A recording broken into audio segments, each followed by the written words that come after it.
Okay, it's Sunday evening. Phil and Stu in the house. It's Henry Weston's old mate.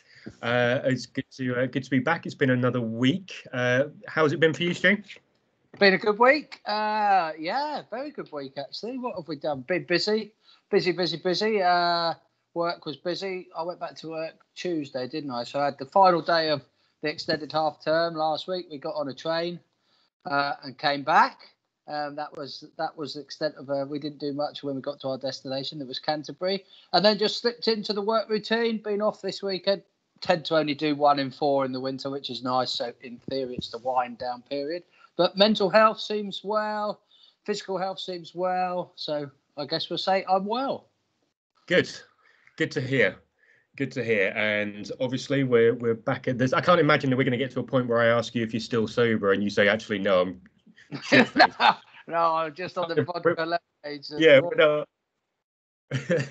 I don't think we're going to be recording if we get to that point. So no, we won't. Anyway, by public breakdown and stream it to the world.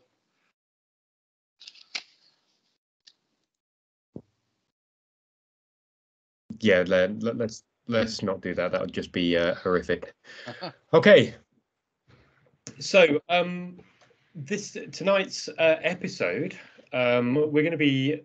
So let's just revisit a bit of the kind of the narrative arc that we've taken with this in terms of we spent a bit of time talking about your admission to hospital and then your discharge from, and then that first kind of week really around, it was Christmas 2017, and just getting through that Christmas in terms of, you know, how you reconcile what's just happened with you versus kind of the festivities and everyone should be in a happy, jolly mood and all the rest of it. And then we took a little detour off into Alcoholics Anonymous land, going through those 12 steps because it sets the structure and the framework really for how we view your recovery going into the next few years, because it sets a really decent foundation. But what I think interests me, and we've had a couple of comments come through in the week as well, is kind of the practical side of how do you actually stay sober? What are you doing? What are you putting in place for you? Because as you said a number of times, and completely agree, you can go to Alcoholics Anonymous, but they're not sticking sticky tape over your mouth and tying your hands behind your back. You've got to not be drinking. So there are things that you put in place to stop that. Yes, and we loop back to that word that we used a bit on the previous pod, happiness as well. It's, you know, the sobriety obviously is the main part. It's what we want to achieve daily, you know, within AA. Every sort of work on a 24-hour or minute to minute if you have to, but the aim is to stay sober for one day at a time. But we discussed it, you know, going forward, you have to try and find, you know, happiness in your life, happiness that goes hand in hand with sobriety, because I think we sort of discussed that at some point. If you are staying sober for either the wrong reasons, or if you are staying sober just by using willpower alone, at some point it will stop working. You know, your willpower will break, and you will you will probably go back to something that you think makes you happy, potentially your alcohol or whatever your vice was. Yeah, completely get that. So yeah, and I think that is often, I think, on the outside is a lost message around it's not just about being sober. I think you're absolutely right. It's kind of having joy in your life. There's a kind of Sunday school kind of nightmare returning to me, but about having joy in your life, make me happy. So we won't mention God today. No. It's a strictly faith-free zone today. Okay.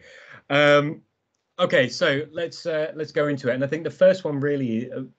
So I think just to set the scene for this episode, when we talk about, or when we answer some questions around where we're going with this, a lot of what we've done so far in this pod has been quite linear. We've started at the beginning of your drinking. We've taken a bit of a timeline. Now I think it's much more around describing like what it was like at the beginning versus what it's like now, and perhaps even how you got there in between, if that makes sense. Because I think it's important to set that up, because I think the first question I was going to ask you, I think for me, one of the things that I would, if I was to completely cut out alcohol for me, I would just miss the social side of, particularly sporting events. I'm sports mad, and there's been rugby on all the weekend, and I enjoy to have a can or two of beers, not very good English, a couple of cans of beer while watching the sport. I know that you will have been the same. Mm-hmm. And I'm just thinking, we talked about 2017 Christmas, your birthday is February, and then 2018, there we go. It's the Football World Cup. England reached the semi-finals. Where are you? Because I'm assuming you're not in the pub. Yeah, and I when you ask, obviously we send research questions, or you send some research questions out every week, and then I'd go away and have a think back. And I was at home for every game, and I think when I actually thought back, and what we have to remember as well was, Summer World Cup. So my daughter would have just hit 2 in 2018, so still a young child. Wouldn't have been restrictive in the sense that when she's a newborn you tend not to go out much. But I was at home. And I was at home because I wasn't drinking. I think I wouldn't have been able, I would have, if I was still drinking, I'd have got out and got to the pub.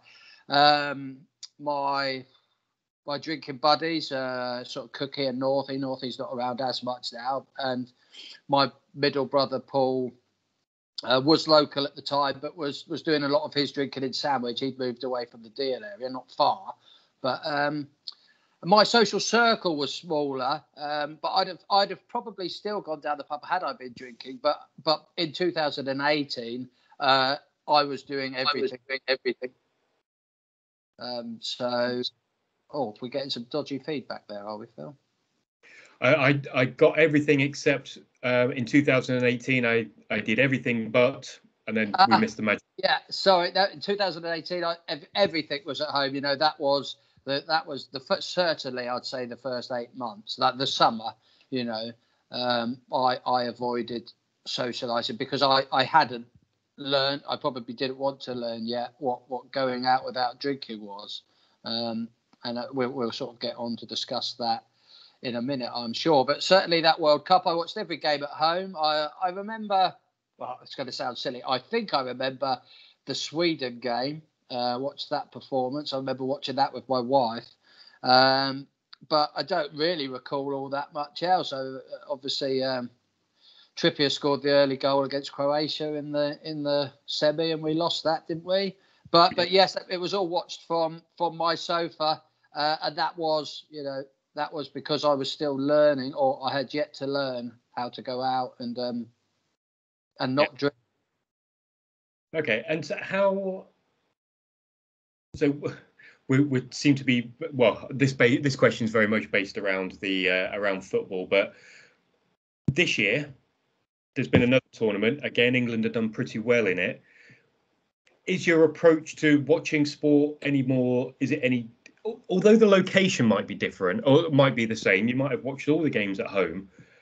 But is your attitude to the opportunity to go out? You're not necessarily hiding from it. It's more of a parental responsibility to stay in, rather than I'm hiding away from the social scene. Or did you go out to the pub, or what? The British Open put paid to much this year, sadly, because I was doing lots of hours. I watched the final was actually the Sunday before the week. So it's the first day we actually stayed on site. But I did watch the final. We finished our work at half time, so we watched the second half. But now, I have to be honest, my sport was everything, or still is a lot, but it went hand in hand with having a beer. I'd go out and watch football 7 days a week in the past, but I used to have 5 or 6 pints of lager and get, merry, not fall over drunk, but I used to enjoy getting merry. And I'm still a huge Man United fan, but my feelings towards the football have softened. I don't know if it's just the way Man United is performing at the minute, or if there is. The highs are, everything's gone a bit mediocre. The lows aren't quite so low, and the highs aren't quite so high. And it might sound sad to suggest that alcohol has anything to do with that, but I personally think it has something. It's taken a huge. I still enjoy my sport, but there was that camaraderie of the pub that I do miss, and I certainly don't get that at home. Yeah, I do also think that, what you're not necessarily able to do the compare and contrast is that once you do become a parent, your experience of those big social events will change. Mm-hmm. Because, even if you, even as somebody who does drink, I'm not going to go and get absolutely smashed because I know that, I'm being dad's cab the next day to get them to their weekend activities, or there's nothing quite as terrible as waking up with a hangover and having kids to deal with, because that's just self-inflicted and awful. You can ask my wife about that today, actually. Okay.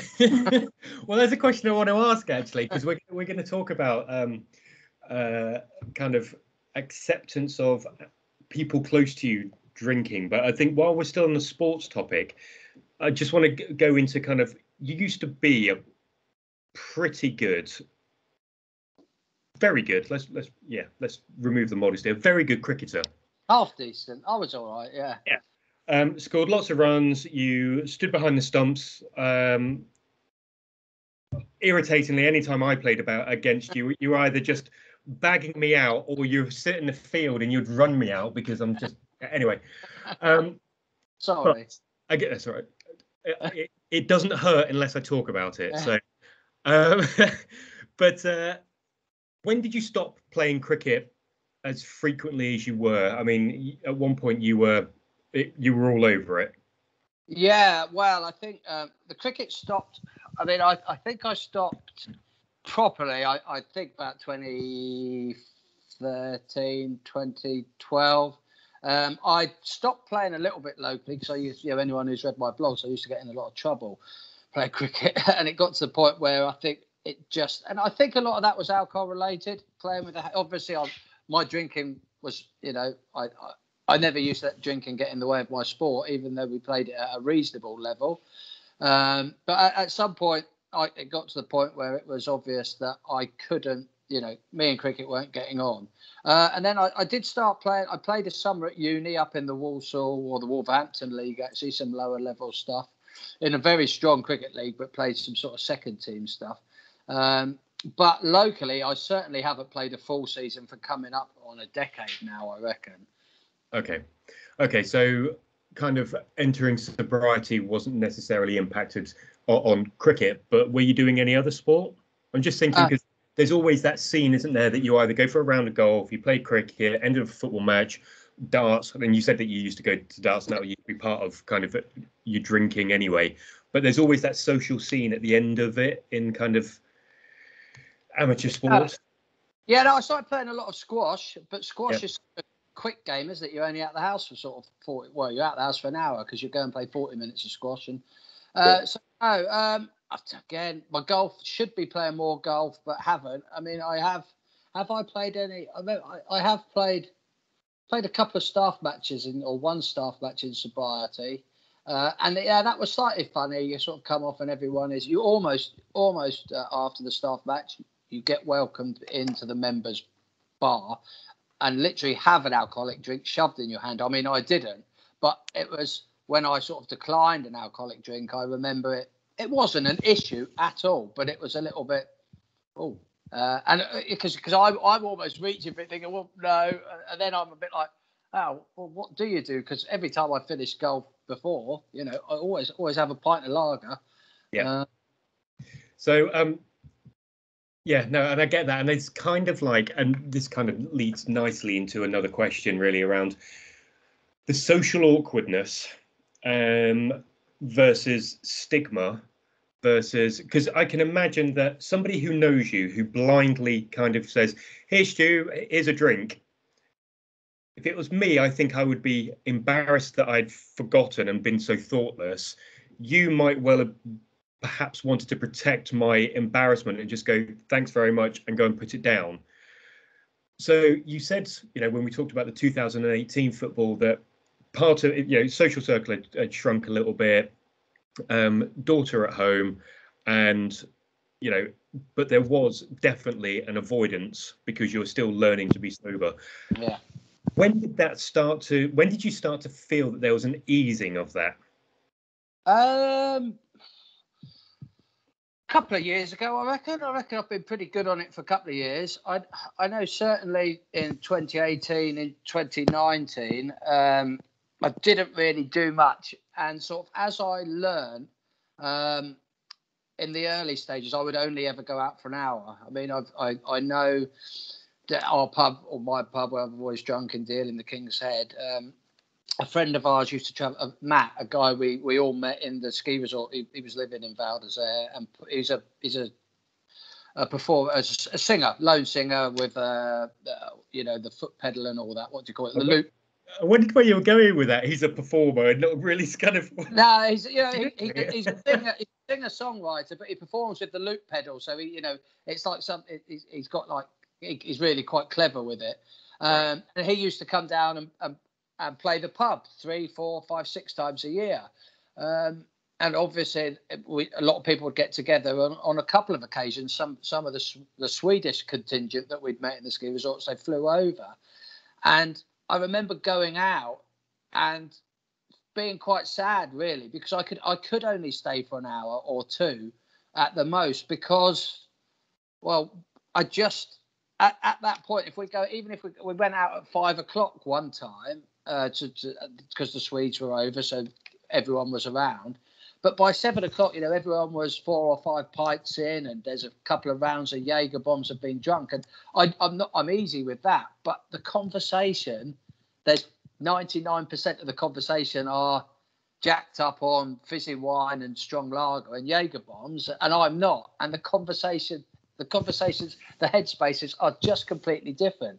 And people might watch this and go, well, you can still enjoy yourself and not have a drink. Well, yes, you can, but it's hard if you are the owner. You can't enjoy yourself in that company, or I struggle to, because I just find that they're all.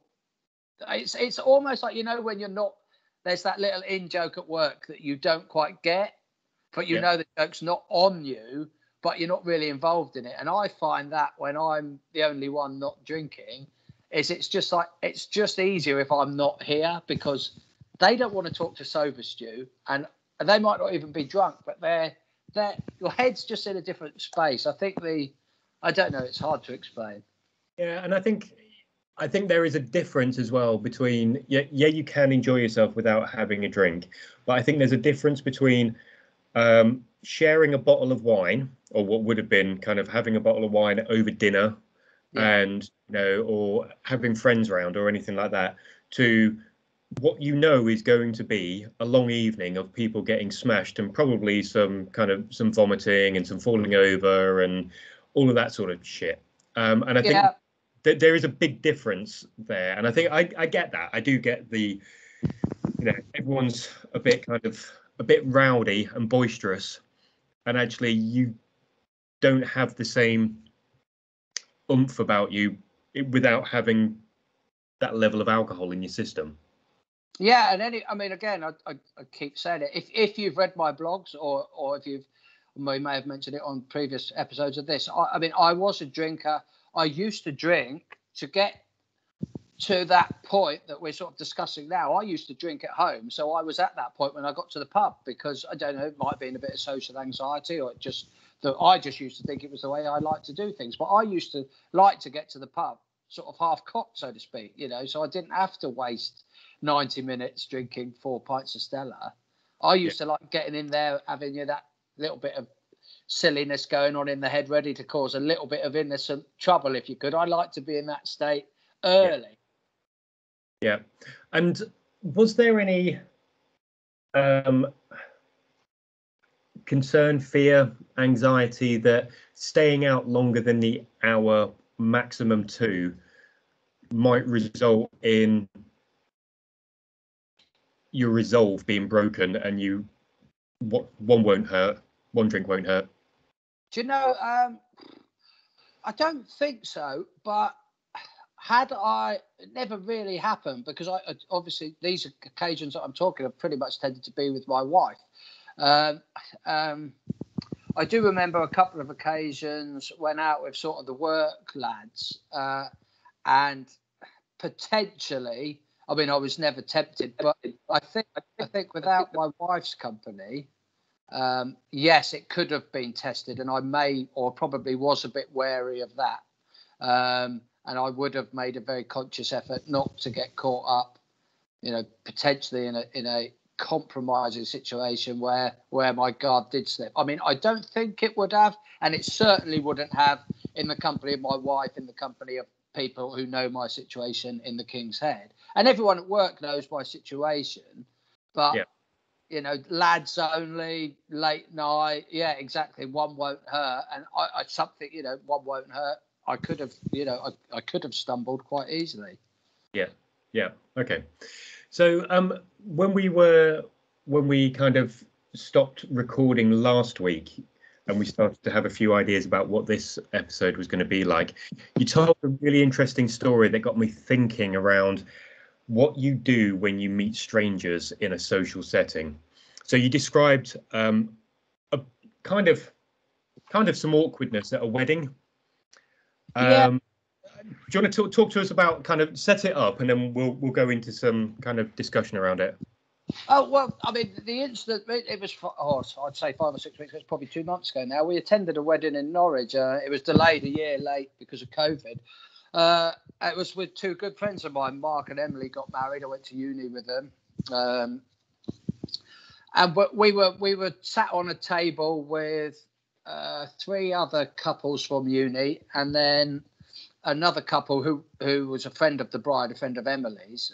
So they were the only 2 people on the table who weren't aware of my alcoholism and my recovery. And I remember a few of the guys, I think there was 2 rounds of Jaeger bombs that had gone on, and I'd sort of quietly, or there just wasn't one bought for me. They were bought by people who understood my situation. And then what the gentleman in the couple who did, he just came back with 10 Jaeger bombs rather than 9, and they were all sort of being passed out. And I could see a lot of the guys around the table obviously realised that a Jaeger bomb was going to be offered to me, and it all started getting a little bit twitchy. Oh, don't offer Stu one. Make sure he doesn't offer Stu one. And I was just like, I almost wanted to stand up and say, everyone stop panicking. It's no problem. But it's it was just a funny situation, because it was no one's fault, and it isn't a problem. If they offer me one, I just politely decline. But I could just see there was a sort of whisperings around the table. Oh no, he's going to offer Stu a Jaeger. Well, what do we do? Well, you don't have to do anything. I will just say thanks, but no thanks. And then what we'll discuss in the future, or probably next, is then if people do want to know why I don't drink, then we handle that in a variety of ways depending on the situation, really. Yeah, no, that's kind of, it's kind of, I don't know, funny isn't the right word, but it makes me wonder how it must be a journey about your confidence in your identity as a recovering addict. Mm-hmm. Will depend on how you present that I don't drink conversation. So when you're meeting strangers in a social setting in the way that you've just described, I kind of in years gone by, you would have been allowed to shake somebody's hand, but now with COVID, you just don't do that sort of thing. But you would sit at a table at a wedding and go, "Hi, I'm Stu." Yeah. Good. And then there are different ways to pitch whether you drink or not. You can either just, like, somebody goes to the bar, "Do you want one?" "No, I'm all right, thanks, I don't drink." Yeah. Or, "No, I'm all right, thanks, I'm a recovering alcoholic." Yeah. Yes. That is given and then received very, very differently. Yes. What's your experience around that? And my initial experience was, I didn't didn't go out of my way to let people know. If anyone happened to ask me why in the early periods, if anyone happened to ask me why I wasn't drinking, or if I'd said no, I don't drink, and they said why, my answer for about a year was because I used to drink, and I'd have a little smirk on my face, because I used to drink, and people, I was quite surprised. People just used to cotton on. Everyone seemed to understand. Maybe my intention was for them to understand that I used to drink far too much. And I think people got it. Maybe they didn't get it and just thought, well, he's a bit weird. I then was there anybody behind you kind of going, he's a drinker? Yeah, That's what it was. I went on a works trip to Ireland with my boss. And that's sort of, it was, whether we like it or not, greenkeeping is a male-dominated industry. And when men go on work trips abroad without their wives, and there's not many women around in that group, we tend to drink too much. That's what we do, really, as blokes, isn't it? We're away from the wife, the girlfriend, the partner, we drink too much. And I thought that was going to be a bit of a test, to be honest. But a couple of times, oh, you don't drink? No, I said I used to drink, or I'd say I used to drink and it doesn't agree with me anymore. That always used to be enough. And to be honest, I remember on that trip that no one wanted to know anymore or needed to know anymore. And I found for most of the time that was how I dealt with it, until the point sort of in recent years where I'm certainly more open. In the last year, we're doing things like this on my blog.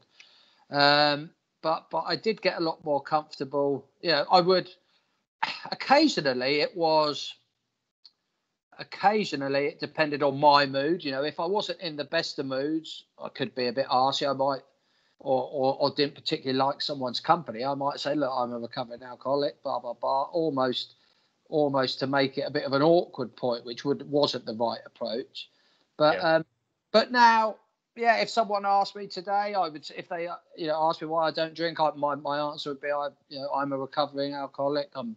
And then what I quite like to do is, not like to do, but I tend to find, I'm sort of 4 years into sobriety now. You can put a positive spin on it, and then that could be quite a positive conversation going forward. People are always like, oh, wow, 4 years without a drink. That's, and certainly people who've known me for a long period and then only just realise, they're like, oh, bloody hell, Stu, the guy who couldn't go 4 minutes without a drink, and that's before he was an alcoholic, really. We know I went 15 to 18 years without pretty much missing a weekend on the pop. So was there any occasion where there was people where you were just getting, so thinking again, kind of social scene, perhaps with people that are less familiar with your situation, that were goading isn't the right word, but kind of trying to encourage you, where you'd be like at the wedding, do you want to drink? No, I'm all right, thanks, I don't drink. Oh, go on, just one, blah, blah, blah. And you don't have to be a bit more forceful, or is that just, didn't really happen? No, I've never experienced that, thankfully. I mean, I'm sure I will at some point. And I think, again, probably I haven't experienced that because I have made a conscious choice to be, I've been out of the way, by 8:30, 9 o'clock. If you've gone out at 7, unless you're out with my old mate Northie, by 9 o'clock people aren't paralytic and in that position.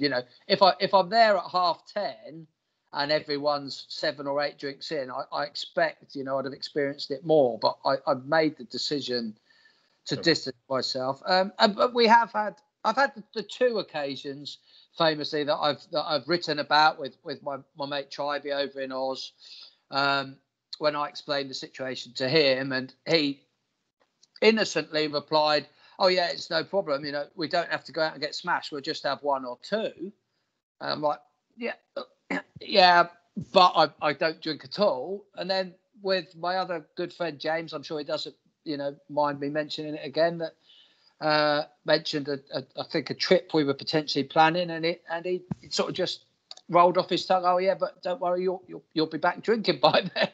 And it's just a slip of the tongue, and it's not that people don't understand. Well, I guess it is that people don't understand. And it was very hard for people to imagine Stuart not having a drink for the rest of his life. Yeah, no, and I think that's interesting. I'm surprised that it hasn't come up more in the pods before about people either being completely thoughtless in their response to I'm an alcoholic, or willfully ignorant of what you've just said and will crack on anyway. Yeah. And I guess this must be something that will come up for a lot of people. I think when I've made a massive assumption, I would assume that there will be people that when they declare their sobriety, there will be people within their social circle that will just be like, as you've just explained, oh, we can just have a couple. Yeah. And this isn't a game of excuse the pun, half measures. It's kind of that wasn't even planned. It's just we're not going to go out and just drink Foster's because it's weak shit. yeah, exactly, and it's hard to know whether there's just a complete lack of understanding, thoughtlessness, or like say willful ignorance around it. Yeah. So, and how then? So you've mentioned James a number of times, but your friend in Oz, have you met up with him? Have you socialized with him? Well, yeah, I mean, he was over because he came over in 2003. Was it, when did I come back from Oz? 2002. Did he come over that summer or maybe the next year? He lived in Deal for 2 or 3 years and then moved up to Scotland. He was back. He was back visiting in my early recovery, and as soon as we got on one, because this exchange happened over messenger chat, and things can be misconstrued via text message and email, can't they? But as soon as we met up, and I was just like, look, as much as I still hadn't got my head around it, but I will, I'd said to him, as I said to a couple of people sort of early on, if you ever see me having an alcoholic drink again, it will not be a good thing. It won't be. It just isn't a good thing. If you, Steve Redgrave and the boat, if you ever see me anywhere near a road, if you ever see me with a pint of beer in my hand, smash it over my fucking head, it won't be, oh, I just thought you were having one and maybe you'd stop after that. No. Me and alcohol. Yeah. And I still can't fully. I mean, I have got my head around it now. But I mean, if you're watching this as someone, who's in, let's say, 2 to 6 weeks into early sobriety, I'd be amazed if these people have actually got their head around the fact that they will never drink again. And it took me a long time. A lot of people it's an easy thing to say, I'm never going to drink again. It's easy to say it, but to actually process it, I mean, I found it very, very hard because I was still, I had 37 years, so I had 18 to 20 years of my life outside of work involved drinking, everything. And it's such a meaningless phrase as well that we hear so often, because people say it on a Sunday morning after they've woken up with a stinking hangover, never drinking again. It's just like such shit. Wait till Thursday and you'll be planning your weekend. So okay. So there's that kind of mismatch that you've just described in terms of communicating it with friends or people that are not in the inner circle, so to speak. Do you feel like you ever experienced any stigma? I don't, not really, to be honest. And again, I think possibly my situation, I stopped drinking at 37, so I'd been there and done it all. My life really should have moved away from the way I was living long before, or my lifestyle should have changed long before we had a child. Obviously me and my wife we were both sort of, let's not say lonely people looking for something. We'd gone off to the ski resort for our own reasons. My wife had sort of had enough of her current sort of lifestyle, commuting, long days in London. She felt that don't want to speak for her, but I think she'd felt that she'd come to a point got to a point in her job where, you know, she couldn't see herself progressing, and she had a bit of money in the bank. Went and done a ski season. For different reasons, I'd been made redundant and had £7,000 sitting in the bank account. I'd taken a new job in Surrey that I didn't like. And by chance, James and Theo happened to be going to do a ski season, and there happened to be the sort of the third bed, which they didn't tell me till we got there was the sofa. but they didn't necessarily. I can't complain because they did. You know, it wasn't my sofa. I declined the bunk beds. But yeah. So my life, had it followed the normal patterns, let's say, had I met my wife 5 years earlier when I was 30, let's say, I should have been at a point that I wasn't, because I was still. My daughter was born in 2016, and my alcoholism would probably have been lurking for about a year then. But obviously then, with the anxiety that becoming a new dad and other mental health issues, it took on a real sort of horrible beast, let's say. But yes, as to answer your question, no, I don't. Stigma, I don't think I experienced much. There were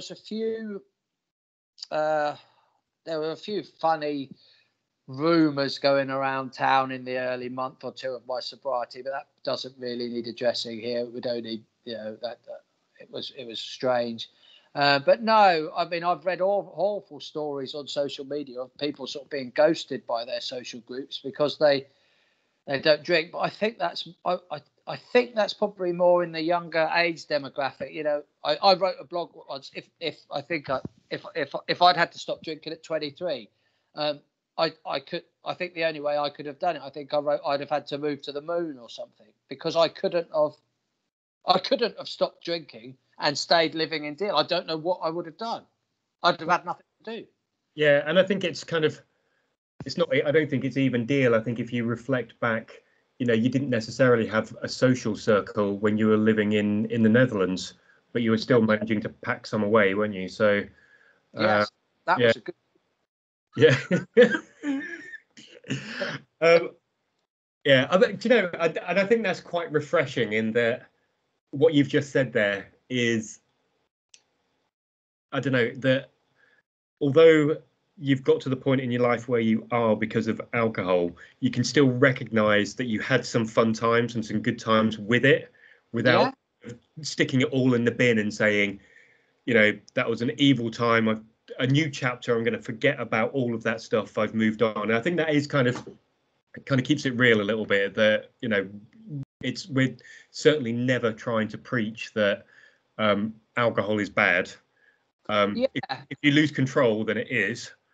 But you clearly had some good times on it. So that's funny because I mean, Holland's 2014, the year I moved home, I mean, that was alcoholic drinking. But Holland's 2010, my first summer, I mean, even though there were occasions where I was drinking, you could go in the supermarket, I think it was called Grimbergen or something, 8.4% lager. I mean, there were times drinking 4 cans of that after work on my own in my bedroom, probably not great behaviour. But there was a whole summer of enjoying company, my current boss, Lars, and the 2 Welsh boys, Daryl and Di, and getting pissed as parrots, but not in an alcoholic way. It was just, well, it probably was, but it was socialising. It was out in the pub. It was organised, and it was going home when you'd had enough. And I wasn't going home to drink whiskey in the dark.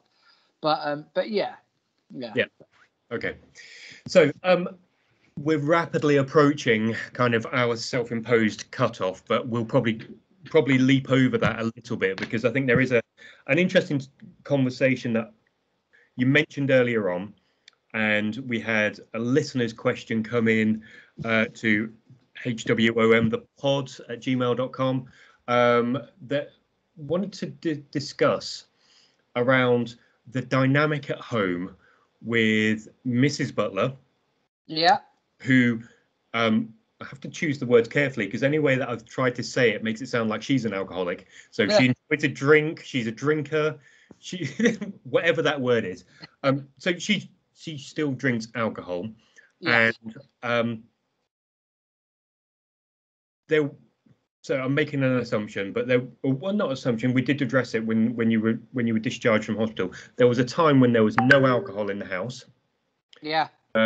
Because of your state, and then there will have been a reintroduction if Mrs. B continues that she decides, or between you've decided that it's okay for her to drink in the house or around you. It's quite a clumsy way to kind of set it up, but what was that kind of dynamic like?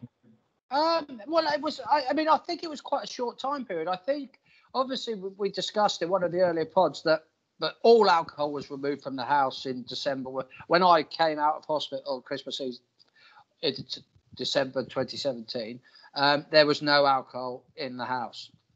But I think that probably only lasted for 6 weeks, 3 months at the most. I think 3 months. I don't think it was 3 months.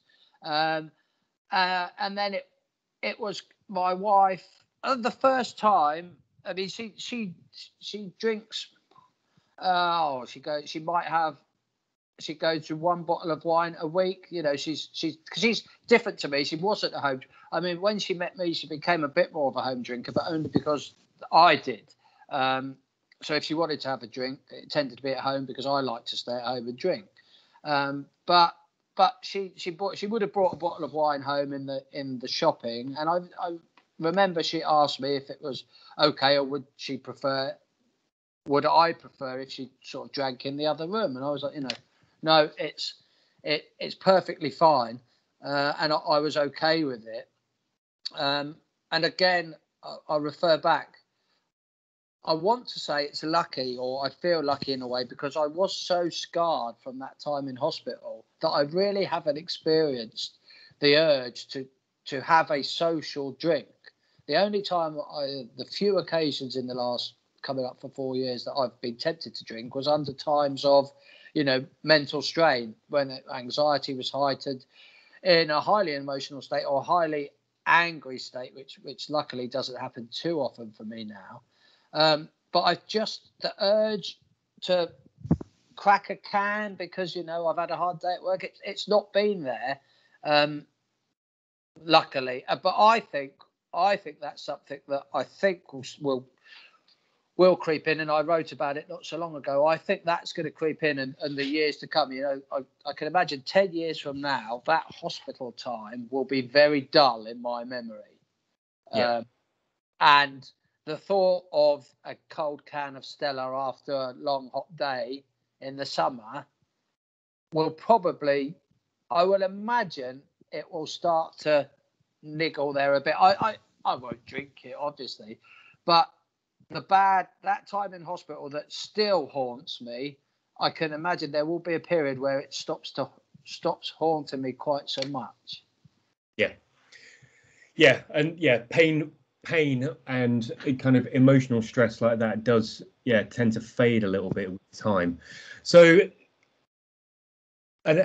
just going back to kind of the home dynamic, so I guess there was no issue, concern, or what's the word, perhaps animosity is perhaps too strong, but jealousy even of Mrs.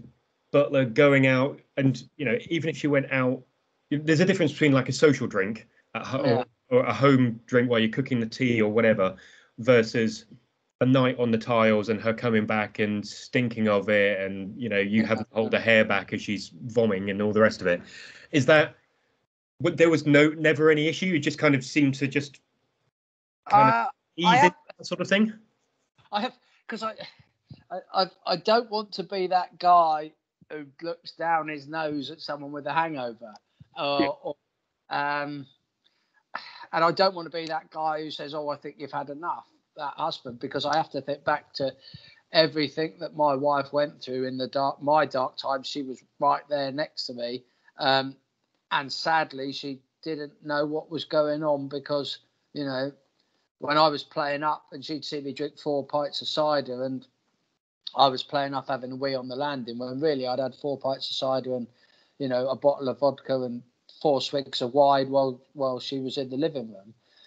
So I've really tried not to be that guy. I mean, I have got grumpy with her, and I've got grumpy with friends, when perhaps I shouldn't have, but when they've been pissed or said something, and I've just like, then I go home and like, you know, I do have a leg to stand on, because what they did was wrong, but you know, I have to remember that I used to be that guy who was, you know, pissed and saying the wrong thing. But no, I mean, and again, probably if I have been sort of upset with my wife on the rare occasion that she's having a drink, and may well have been a little bit jealous, I probably haven't gone about it the right way. You know, I've probably been grumpy and maybe looked and made it an excuse for something else, if you understand, you know. But no, there's not. I mean, my wife tends to be on a Friday. She'll have a glass or two of wine, very rarely during the week now. But no, there's not much. There's not much drinking goes on in this house anymore, really, or thankfully. Well, it was funny. It just reminds me of kind of the summer just gone. The conversations that the Waltons were having in our house when you had invited us round for dinner, and I didn't think that I should ask you what the situation was in terms of, shall I bring, or is anybody going to be drinking? We just made an assumption that it's a dry house. And I think that's a reasonable assumption to make. So we were like, well, what do you like? It's alcohol free. I don't know. I don't drink it very often. Oh, okay. Let's just go for it. And if it's horrible, we'll just smile. It's really funny. And then one of us would have to drive, so that was fine. And so I was like, yeah, no, that's fine. I'll drink the beers, and that's fine. But when the prosecco got opened, it was like Rhiannon was like, yes, I'm in. So it's not. It's funny because the other day, my wife's been drinking the vodka mixers in the can.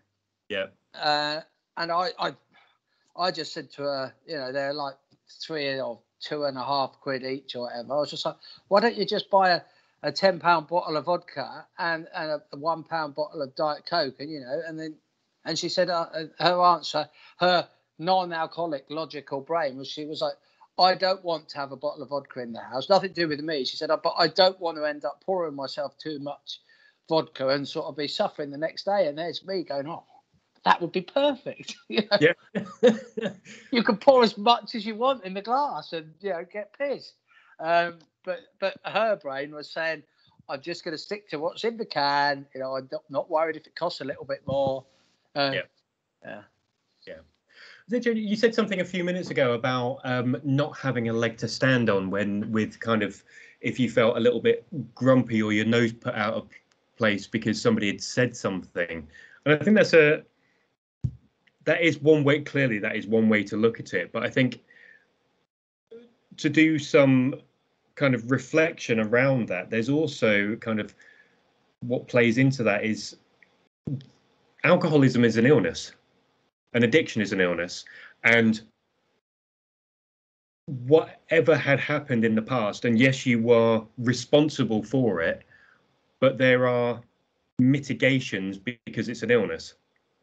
Yeah, and I think that's feeling like you've got no leg to stand on. It almost feels like you're putting yourself into a position where you can't have a disagreement about something because of past actions, and kind of I almost also wonder how long you feel that would last.